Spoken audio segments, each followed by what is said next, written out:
الحمد للہ رب العالمین والعاقبۃ للمتقین والصلاة والسلام علی سید المرسلین اما بعد قال النبی صلی اللہ علیہ وسلم السخی قریب من اللہ وقریب من الجنہ والبخیل بعید من اللہ وبعید من الجنہ او کما قال علیہ الصلاۃ والسلام۔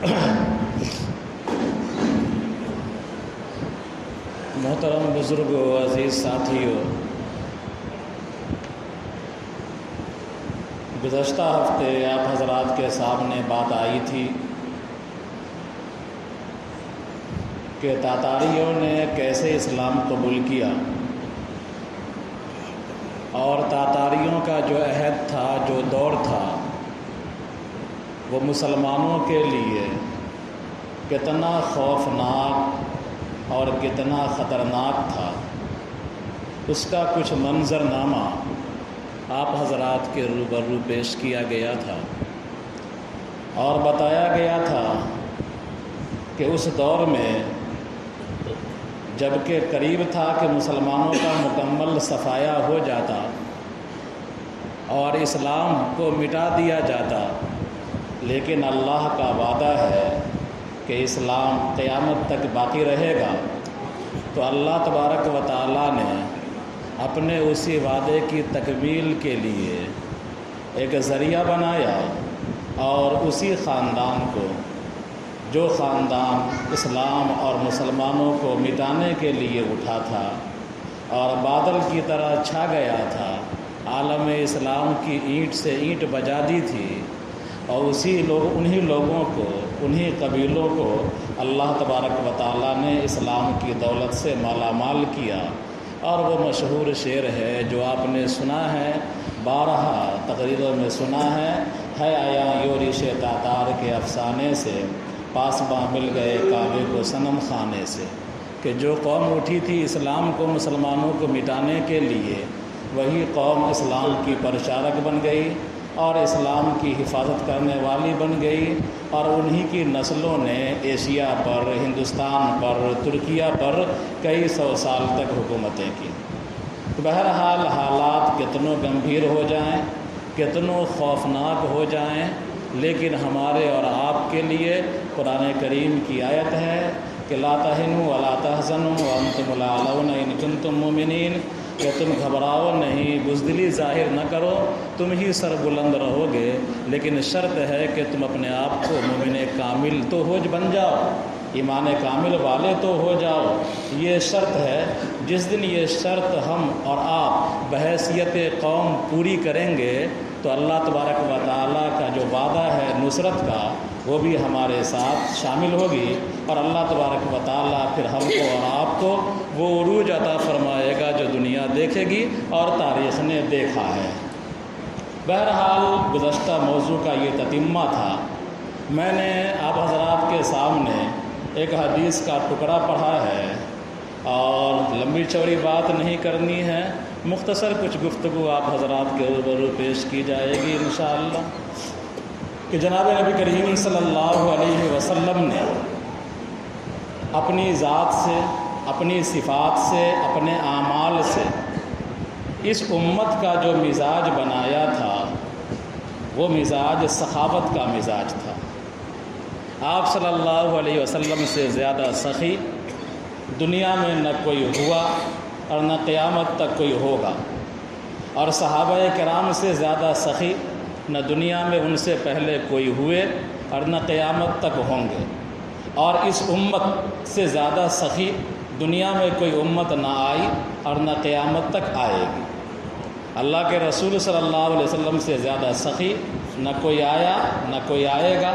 صحابہ سے زیادہ سخی نہ کوئی امت تھی نہ کوئی امت آئے گی، اور اس قوم مسلم سے زیادہ سخی نہ کوئی قوم دنیا میں آئی اور نہ قیامت تک کوئی قوم آئے گی۔ اس قوم کے مزاج کو جناب نبی کریم صلی اللہ علیہ وسلم نے سخاوت والا مزاج بنایا، آپ صلی اللہ علیہ وسلم کی سخاوتوں کے واقعات تو آپ نے بہت سنے ہیں کہ نبی کریم صلی اللہ علیہ وسلم کی سخاوت کا حال یہ تھا کہ جس طرح بارش برستی ہے، موسلادھار بارشیں ہوتی ہیں، تو آپ کی سخاوت کا عالم یہی ہوا کرتا تھا۔ بہرحال آپ نے جو ترغیب دیا، ایک موقع پر حضرت بلال کو بڑا شاندار جملہ ارشاد فرمایا کہ انفق یا بلال ولا تخش من ذی العرش اقلالا، کہ اے بلال اپنا مال خرچہ کرتے رہو، اللہ کے راستے میں لگاتے رہو، ملی سماجی کاموں میں، رفائی کاموں میں، غریبوں کی پروری میں، یتیموں کی پروری میں خرچ کرتے رہو۔ ولا تخش من ذی العرش اقلالا، اور عرش والوں سے فقر کا اندیشہ نہ رکھو۔ تو یہ شاندار جملہ اور انہی شاندار جملوں کے ذریعے سے جو آپ نے مزاج بنایا سخاوت کا، تو سخاوت کا حال یہ تھا صحابہ کرام کا کہ عبد الرحمن ابن عوف رضی اللہ تعالی عنہ بڑے صحابی ہیں اور تاجر ہیں۔ جناب نبی کریم صلی اللہ علیہ وسلم نے ان کے لیے برکت کی دعا دی تھی، تجارت میں برکت کی، اور تجارت کی برکت کا عالم یہ ہوا کہ ان کا مال بیرون ملک جاتا تھا، عرب سے باہر جاتا تھا، شام جاتا تھا، یمن جاتا تھا ان کا مال، اور وہاں سے ان کے پاس جو سکے آتے تھے، اس زمانے کی اشرفیاں، اس زمانے کے جو دینار آتے تھے، وہ ایک آک بورے میں نہیں آتے تھے، بلکہ ان دیناروں کو لانے کے لیے پلٹنیں ہوا کرتی تھیں، سینکڑوں سوار ہوا کرتے تھے جو اونٹوں پر لاد کر کے ان اشرفیوں کو لاتے تھے عبد الرحمن بن عوف رضی اللہ تعالی عنہ کے پاس۔ پیسوں کی اتنی کثرت ہوئی، اشرفیاں اتنی ہوتی کہ پورا گھر بھر جاتا، حتیٰ کہ گھر کی جو چھتیں ہوتی تھیں تو وہ اشرفیوں سے بھر جایا کرتی تھی، اشرفی سونے کے سکے۔ بہرحال ان کی سخاوت کا واقعہ لکھا ہے تاریخ کی کتابوں میں، سیر کی کتابوں میں، کہ عبد الرحمن ابن عوف رضی اللہ تعالی عنہ نے ایک موقع پر اعلان کیا کہ بتاؤ اصحاب حدیبیہ کتنے تھے؟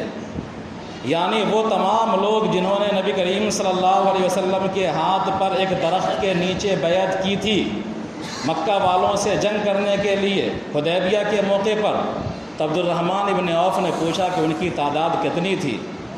لوگوں نے کہا کہ ان کی تعداد 1400 تھی۔ عبد الرحمن ابن عوف رضی اللہ تعالی عنہ نے بڑا بورا منگوایا اور ان بوروں میں اشرفیہ بھر کر کے ان 1400 اصحاب حدیبیہ کے پاس بھجوایا کہ یہ میری طرف سے ہدیہ ہے، اس کو قبول کر لیا جائے۔ ایک مرتبہ کھڑے ہوئے اور پوچھا کہ بتاؤ اصحاب بدریین کتنے تھے؟ یعنی وہ تمام صحابہ جنہوں نے جنگ بدر کے اندر شرکت کی تھی وہ کتنے تھے؟ لوگوں نے بتایا کہ وہ 313 تھے۔ آپ نے بورے منگوائے اور اس کے بعد اشرفیہ بھر کر کے 313 بدریین صحابہ کے پاس بھیجا۔ یہ ان کی سخاوت کا حال تھا۔ بہرحال اللہ تبارک و تعالیٰ نے ان کی سخاوتوں سے اور نبی کریم صلی اللہ علیہ وسلم کی دعاؤں کی برکتوں سے اتنے اموال دیے کہ جب ان کا انتقال ہوا تو بیویوں کو جو ترکے ملے تھے تو اونٹ کے کھالوں میں، اونٹ کتنا بڑا جانور، ان کے کھالوں میں بھری ہوئی اشرفیاں کسی کو 10 اونٹ کے برابر، کسی کو 20 اونٹ کے برابر اشرفیاں ملی تھی ان کی بیویوں کو ترکے میں۔ بہرحال اور سخاوت کا ان کا یہ حال تھا کہ بورا بھر بھر کے صحابہ کرام رضوان اللہ علیہ مجمعین کے گھروں کو بھیجا کرتے تھے۔ صدیقہ عائشہ رضی اللہ، ایک صحابی کا واقعہ، ایک صحابیہ صدیقہ عائشہ رضی اللہ تعالی عنہ ہماری اور آپ کی ماں ہیں، ازواج مطہرات میں سے ہیں۔ ان کی سخاوت کا یہ حال تھا کہ ان کے بھانجے حضرت اسماء رضی اللہ تعالی عنہ کے بیٹے عبداللہ ابن زبیر ایک مرتبہ مکہ کے والی بن گئے۔ جب مکہ کے حاکم بنے تو انہوں نے اپنی خالہ کے لیے ہدیے بھیجے اور وہ ہدیے کئی لاکھ اشرفیہ تھی، اور کہا دیکھا کہ خالہ ہیں ہماری اور امی جان ہیں، امت کی ماں ہیں، ان کے پاس ضرورت مند لوگ آتے رہتے ہیں اور ان کی کوئی ذریعہ نہیں ہے، تو انہوں نے بھیجا۔ صدیقہ عائشہ رضی اللہ تعالی عنہ نے خادمہ کو بلایا اور خادمہ سے کہا کہ ان کو غریبوں میں، یتیموں میں، ملی کاموں میں، سماجی کاموں میں تقسیم کرو۔ خادمہ نے تقسیم کرنا شروع کر دیا۔ شام تک ہوتے ہوتے ایک کوڑی نہ بچی اور کئی لاکھ کے جو نذرانے تھے، ہدیے تھے، وہ سب کے سب تقسیم کر دیے۔ خادمہ نے کہا کہ امی جان صدیقہ عائشہ کچھ تو درہم بچا لیتی، کچھ تو دینار بچا لیتی، 3 دن سے ہمارے یہاں فاقہ ہے، کچھ تو کھانے کے لیے مل جاتی، تو انہوں نے کہا پہلے کیوں نہ کہا تو 1 درہم چھوڑ دیتی۔ بہرحال یہ صحابہ کرام اور صحابیات کے سخاوت کا یہ عالم تھا۔ چھوڑیے صحابہ کو اور صحابیہ کو، آگے بڑھیے اور دیکھیے مسلمانوں کے اندر وہ لوگ جن کو معاشرہ دھتکارتا ہے، جن کو معاشرے میں کوئی مقام نہیں ہوتا، دینی مقام نہیں ہوتا اور وہ دیندار طبقہ نہیں کہلاتا ہے، ان کی سخاوت کے بارے میں لکھا ہے کہ منصور کے زمانے میں ایک شخص تھا جس کا نام تھا معبد جوہنی۔ ایک شخص تھا منصور کے زمانے میں جس کا نام تھا معبد جوہنی، اور یہ گویہ تھا، اس زمانے کا سنگر تھا، گائیکار تھا، اور اس کے گانے کی جو فیس ہوتی تھی وہ اس زمانے کی 40,000 اشرفیہ ہوتی تھی، ایک دن اگر یہ گانا گاتا تھا تو بادشاہ کی طرف سے، سرکار کی طرف سے، چونکہ اس زمانے میں فنون لطیفہ کو، موسیقی کو بادشاہ فروغ دیا کرتا تھا، اس کی سرپرستی کیا کرتا تھا، تو بادشاہ کی طرف سے اس مغنی کو، اس گائیکار کو جو روزانہ نذرانہ ملتا تھا وہ 10,000 روپے روزانہ تھے، 10,000 اشرفی روزانہ کی، اور 3 بکرے روزانہ اس کو دیے جاتے تھے شاہی خزانے سے۔ تو شاہی خزانے سے 3 بکریاں روزانہ کھانے کے لیے، 10,000 روزانہ وظیفہ، اور ایک مشاعرہ یا ایک مجلس میں اگر وہ گا دیا گانا تو 40,000 اشرفیہ اس کو ملا کرتی تھی، اس کی فیس تھی۔ لیکن اس شریر آدمی جو گائیکار تھا، جس کو معاشرہ تقدس کی نگاہ سے نہیں دیکھتا ہے، نہ دیکھا ہے کبھی نہ دیکھے گا، اس کی سخاوت کا یہ عالم تھا کہ 300 مہمانوں کی وہ ضیافت کرتا تھا روزانہ۔ 300 مہمان اس کے دسترخوان پر ہوتے تھے، اور ان پیسوں کو غریبوں پر، یتیموں پر، مسکینوں پر، ملی سماجی کاموں میں خرچہ کیا کرتا تھا۔ اور حالت یہ ہو گئی کہ جب اس کا انتقال ہوا تو اس کے بیٹے نے کہا کہ میرے باپ نے اتنا کمایا، اتنا کمایا، اتنا کمایا کہ اگر میرا باپ سونے چاندی کے اینٹ کی محل بناتا تو بادشاہ سے بڑا قلعہ بنا سکتا تھا، لیکن میرے باپ جب کا انتقال ہوا ہے، میرا باپ جب مرا ہے تو اس نے تمام سرمایے جو کمائے خرچ کیے، اور ساتھ میں لوگوں سے قرضہ لے لے کر کے جو دوسروں کی ضروریات کو پورا کیا، تو ان قرضوں کی مقدار 90 لاکھ روپے تھی جو مجھے ادا کرنی پڑ رہی ہے۔ تو یہ ایک شریر آدمی جس کو معاشرہ تقدس کی نگاہ سے نہیں دیکھتا، اس کی سخاوت کا یہ عالم تھا۔ دور چھوڑیے، ہندوستان کی بات کیجئے، اورنگزیب عالمگیر کا نام آپ نے سنا ہے، بادشاہ تھے اورنگزیب عالمگیر رحمۃ اللہ علیہ۔ ایک مرتبہ کشمیر کے سفر پر گئے، اور جب بادشاہ چلتا تھا تو بادشاہ کا جو قافلہ ہوتا تھا اس کے آگے 12 میل کی دوری پر ایک قافلہ چلتا تھا، 12 میل کی دوری پر ایک قافلہ چلتا تھا، اور اس قافلے کا کام یہ ہوتا تھا کہ پیچھے جو بادشاہ کا قافلہ آ رہا ہے اس کے لیے راستہ ہموار کرنا، اس کے لیے خیمہ، ٹینٹ، سائبان لگانا۔ بہرحال تو اورنگزیب سفر پر تھے کشمیر کے، اور ان کی جو پلٹنیں تھیں، جو سائبان لگانے والے، خیمہ لگانے والے، وہ 12 میل آگے کو تھے۔ ایک جگہ ان لوگوں نے خیمہ لگایا،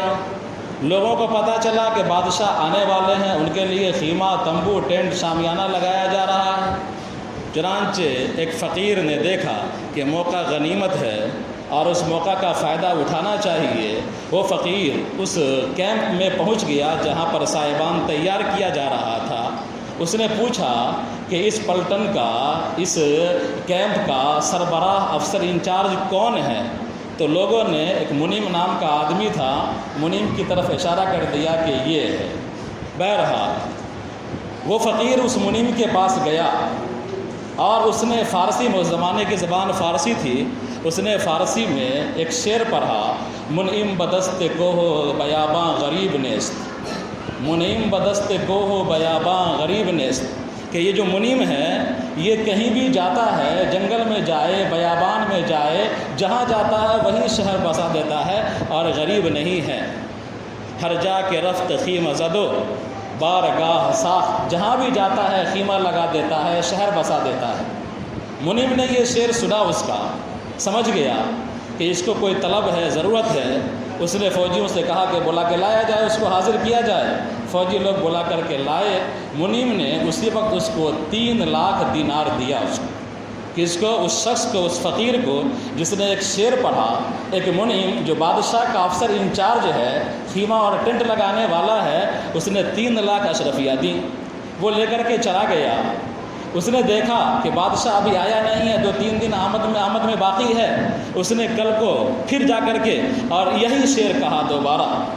منعم بدستے کو ہو بیاباں غریب نیست۔ منعم پھر بلایا اور بلانے کے بعد اس نے 3 لاکھ پھر دیا، وہ لے کر کے چلا گیا۔ اس کے بعد پرسوں ہو کر کے پھر پہنچا اور یہی شعر کافی زور سے کہا۔ منعم پھر بلایا اور 3 لاکھ روپیہ پھر دیا، وہ لے کر کے چلا گیا۔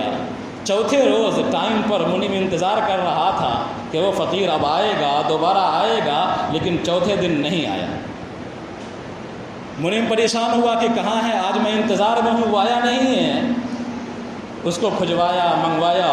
پولیس والے یا اس زمانے کے جو فوجی تھے وہ پکڑ کر کے لائے اس کو سامنے۔